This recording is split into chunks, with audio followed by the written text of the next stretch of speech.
Listen, my children, and you shall hear of the midnight ride of Paul Revere. On the 18th of April in 75, hardly a man is now alive who remembers that famous day and year. He said to his friend, if the British march by land or sea from town tonight, hang a lantern aloft in the belfry arch of the North Church Tower as a signal light, one if by land and two if by sea, and I on the opposite shore will be, ready to ride and spread the alarm through every Middlesex village and farm, for the country folk to be up and to arm. Then he said good night, and with muffled oar silently rowed to the Charleston shore, just as the moon rose over the bay, where swinging white at her moorings lay the Somerset British man of war, a phantom ship with each mast and spar across the moon like a prison bar, and a huge black hulk that was magnified by its own reflection in the tide.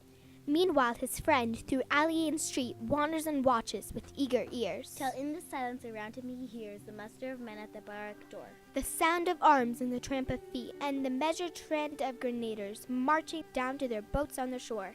Then he climbed the tower of the Old North Church by the wooden stairs with stealthy tread to the belfry chamber overhead, and startled the pigeons from their perch on the sombre rafters that round him made masses and moving shapes of shade. By the trembling ladder steep and tall to the highest window in the wall, where he paused to listen and look down a moment on the roofs of the town, and the moonlight flowing over all.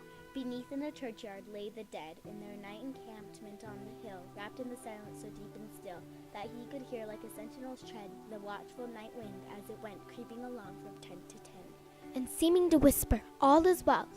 A moment only he feels the spell of the place and the hour and the secret dread of the lonely belfry and the dead. For suddenly all his thoughts are bent on a shadowy something far away, where the river widens to meet the bay, a line of black that bends and floats on the rising tide like a bridge of boats. Meanwhile, impatient to mount and ride, booted and spurred with a heavy stride, on the opposite shore walked Paul Revere. Now he patted his horse's side, now he gazed at the landscape far and near. Then impetuous stamped the earth, and turned and tightened his saddle girth. But mostly he watched with eager search the belfry tower of the Old North Church, as it rose above the graves on the hill, lonely and spectral and somber still. And lo, he looks on the belfry's height, a glimmer and then a gleam of light. He springs to the side of the bridle, he turns, but lingers and gazes till full in his sight a second lamp in the belfry burns. A hurry of hooves in a village street, a shape in the moonlight, a bulk in the dark, and beneath from the pebbles in passing a spark, struck out by a steed, flying fearless and fleet. That was all, and yet through the gloom and the light, the fate of a nation was riding that night. And the spark struck out by that steed in his flight kindled the land into flame with its heat.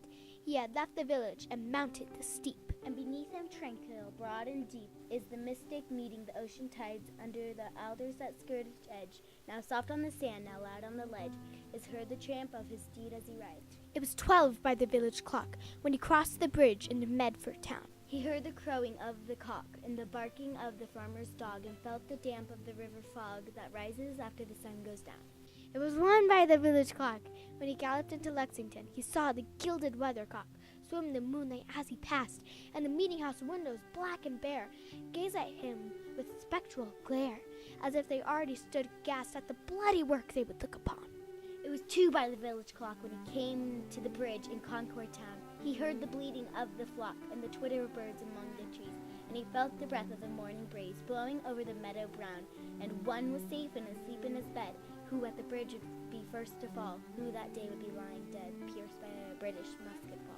You know the rest in the books you have read, how the British regulars fired and fled, how the farmers gave them ball for ball from behind each fence and farmyard wall, chasing the redcoats down the lane, then crossing the fields to emerge again under the trees at the turn of the road, only pausing to fire and load.